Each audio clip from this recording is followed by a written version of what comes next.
What's up, guys? I'm gonna make a quick video for y'all. This is going to show how to change your theme on your Sync 3. So, if you got an 18 or a 19, that's really not an option for you, from the factory, changing the theme.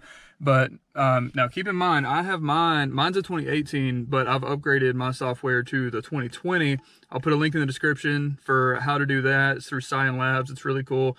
Once you figure out how to do it, it's pretty simple. But this will work on the prior version or the 2020 version. It doesn't matter. But so what you're going to do is these two buttons right here.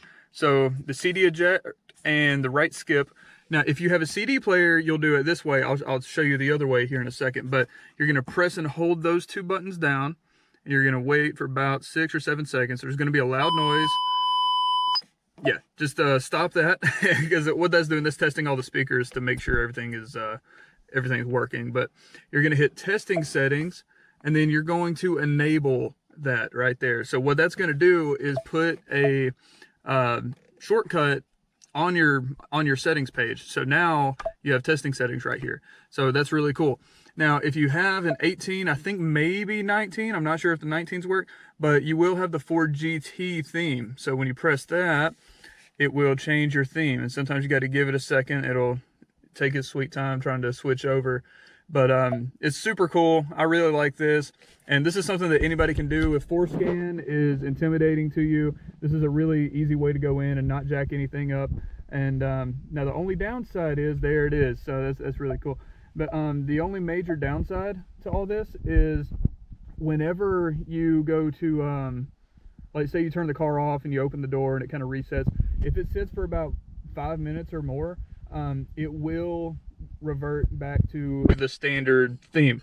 But like I said, that's why you put the little thing right there on the home page, so that way you can just go back and you can change it back, and it's super cool. Be careful, don't hit these top ones. They will jack your stuff up. I mean, they won't like hurt it, but well, for example, I'll be the guinea pig on this. This is meant for the digital dash cars. Like some of them have the small screen in the middle. Let's see. So you'll notice how that's very much different. It's kind of zoomed in, and it's kind of weird. But you see now, yeah, that's where I'm at. So I gotta sort of make my way, make as much as I can, and there we go. It's kind of sketchy. So yeah, don't do that. And there's that.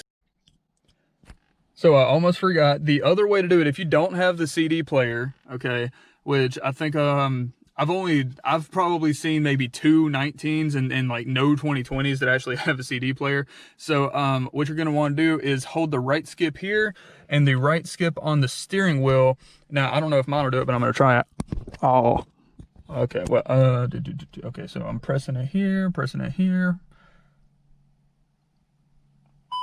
Yep, does the same thing. Cool.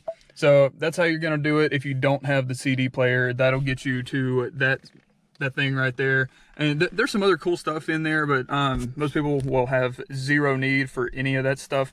But that's the same thing. Just go to your testing settings, enable it, and you're good to go.